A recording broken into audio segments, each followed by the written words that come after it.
We could not make camp in the damp forest glade, so I led my companions along an old path towards the base of the mountain. It was overgrown with all manner of foliage, and the footing was difficult.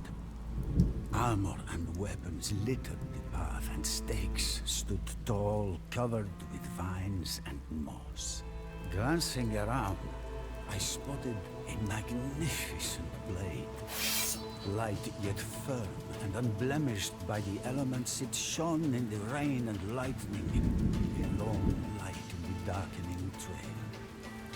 The hilt was fashioned from steel, inlaid with silver and gold to form the figure of a defiant, wingless dragon. As we reached the summit, I could not believe my eyes. A ruined yet imposing castle loomed above us. Quietly rejoicing, my comrades moved towards their new camp. Then, the massive wolves bounded out of the door of the castle towards my soldiers. Fearing for their lives, they drew weapons, only to hear a voice from the shadows address the wolves or the men in a thick Malachian accent. "Stand down, fellows!" Throwing large slabs of meat to the ravenous wolves, he calmed them and satiated their hunger. Then he turned to us. "Welcome to Poyanari Castle, the ancient stronghold of the Dracula-DE." The mysterious man raised his hands in a gesture of welcome. "It is well that your path has led you here. Come inside, sit by the fire and feast, while I tell you the tale of Dracula." I stepped forth, holding out the mysterious sword and scabbard for our host to inspect. "The Order of the Dragon," he said at once. "What you have just brought me is the lost blade of Dracula himself." I was shocked and immediately demanded an explanation. Our host's eyes flashed, and there was a strained look on his face. Finally, the rush of memories seemed to slow and become more controlled. That is a long story. But then again, we have a long time until dawn. Dracula sought refuge at the Moldavian court. There, he learned that Vladislav II had begun to mediate peace talks between the Ottomans and Hungarians, securing his position as voivode of Wallachia. Furious, Dracula swore vengeance on Ottomans, Wallachian boyars, and Danish clansmen alike. Dracula knew that he needed to enlist the aid of the Hungarians against Vladislav II, whose policies favored the Ottomans. He also remembered his education under the crusading Order of the Dragon and wanted to honor his vows. The Order was a powerful ally, and their Crusader knights would serve Dracula well against his enemies. As he paced the streets of the Moldavian capital, Dracula mused over his plan to reclaim his kingdom. As the mysterious old man paused, I rose up to take another slab of venison. The old man stared into the fire, watching the flames dance as if they were soldiers involved in a raging battle. His eyes flashed again as a thought entered his mind, and he grasped the majestic old sword. Meanwhile, Sultan Mehmed II had ascended to the Ottoman throne. Dracula loathed Mehmed from their time in Edirne, and he knew that the Turks would be a thorn in his side for years to come. In 1453 they had conquered Constantinople, but they were presently occupied with campaigns in Greece and Serbia. Bogdan II, Dracula's cousin and the new voivode of Moldavia had heard of his kinsman's plight and offered his help. If Dracula could cross the Carpathian Mountains into Transylvania and ally with Hungary, then they could launch a three-pronged assault on Vladislav II and the Turks. The elderly man gave a thin smile. Tenacity of mind can compensate for other disadvantages. As Dracula slaughtered untold numbers of enemy troops, the large circle of impaled men outside Dargovista grew to awe and disgust travelers for weeks to come. Dracula owned Wallachia once more, but it was not the land his forebears ruled. Barren from endless wars, it was rife with corruption, crime, and poverty. Aghast, I asked my host how Dracula managed to reform a ruined shell of a country so quickly. Grinning, the light flashed across the old man's eye again. Dracula despised dishonesty and crime, and sought to eliminate it. He knew that Wallachia had to become strong enough to face its enemies, and soon. And so, his reforms began. The punishment for all offenses was death. For Dracula needed to make an example of criminals. Under his strong rule, trade was reopened and the economy blossomed. Proud of his achievement, Dracula placed a golden cup in the central square of Dargovista. The cup was never once touched throughout his life. I was shocked. The fear of the stake was surely enough to prevent crime. But to rule Wallachia while simultaneously evading the plots of the boyars was no small feat. Dracula invited all of the boyars to a feast and asked them how many rulers they had seen perish due to treachery. None had seen fewer than 7 reigns, while some had even seen 30. Furious, Dracula arrested them all and marched them here to the former ruin of Culinary Castle.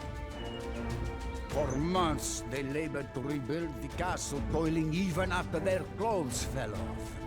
Those who survived were slain. Finally, Dracula had eradicated the fickle, conniving boyars. He replaced them with loyal followers, be they knights or common peasants. Strong again, the dragon was ready to breathe a flame that would engulf his enemies, the Turks. This wise man, whomever he was certainly no commoner. I wondered aloud if perhaps he had fought in the wars of which he spoke. My question was answered with a grin and a nod. I was awed. To encounter a soldier who has survived those years of turmoil and bloody warfare was rare. We sat Giorgio, Darstor, Novoselo, Tridopoiron, and many more towns, he muttered, revealing the scars on his arms. Our strikes were swifter than bolts of lightning. Yes, we have peace now, but I have never found it. Not a single day goes by when I do not think about it. Dracula never breathed a word of it, but many began to think that his time at the Ottoman court had stoked his hatred for his southern neighbor. For years, he had brooded over his brother, Radu, who had treacherously pledged himself to the Turks. Dracula also had his vows to the Order of the Dragon to consider. The Pope and the Hungarian regent both desired war with the Turks. year 1462, Sultan Mehmet II renewed his efforts and sent a force of 18,000 into Wallachia. Thinking that Dracula would be unable to mobilize his army quickly enough, the Sultan sought to take Wallachia by storm with this small force. He was, of course, sadly mistaken. I had heard whispers of the Danube butchering, but never a first-hand account. Dracula's enduring ability to overcome the most fearsome force of his time mesmerized me. Dracula had a thirst for blood unlike any other, but he was spared. His sense of justice wrought a change in all of us. Dracula taught us to use our strengths to our advantage. Terror, speed, and surprise became weapons more potent than our blades. Unfortunately, this was where my lord and I were separated. The Turks entered the castle courtyard of Poyanari with murder on their minds and ransacked the fortress that we had fought so hard to defend. Taking refuge in a secret tunnel, I watched Dracula's boat float downstream. The stone bastions of Poyanari never caught flame, so I was spared. As if God was with us, an avalanche struck the departing Turkish army and blocked the route to the castle. Although this evidence of divine retribution stirred our host, I figured it was caused by the enemy camp. I was not eased by the change in the mood of our host. The calls of wolves and the bats filled the air as we feasted. It seemed that the old man was lost in ruminations of times long gone by. Finally, the ancient warrior resumed his tale. It was a long 12 years. I was alone, waiting here for signs of Dracula's return.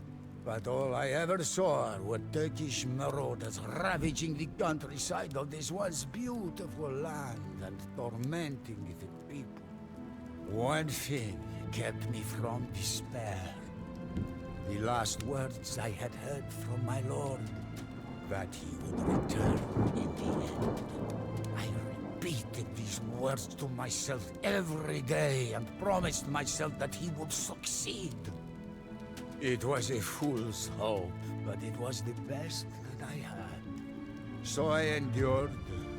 Dracula had preserved enough food and water in the castle to last an entire army several years. I had begun to think that he would never return, but rumor among the locals told me differently. When I overheard the same as I spied on Turkish patrols, I became more confident. I shuddered at the sight of the land that he would return. One day, I awoke to the thundering of hooves and the frenzied war cries of soldiers pouring down from the Carpathians. It was Dracula, at the head of a Hungarian army come at last to liberate us from the yoke of the Turks and their Wallachian puppet, Basarab Leil. Dracula achieved victory at last, and the invaders fled before him. Rallying his men, he charged the enemy ranks with an unspeakable vengeance that emboldened his army. A decisive victory was near, but it was at that hour. A volley of arrows whistled through the air and struck Dracula in the chest, knocking him from his horse. The Turks easily routed out the leaderless forces, and a chance to drive them out had vanished. The occupation resumed, and the survivors disappeared. The memory of a great man endures forever. As a token of gratitude, I invited our host to join us in a pilgrimage to the monastery at Snarov to pay our respects to Dracula's grave. Tears running down his face, the elderly man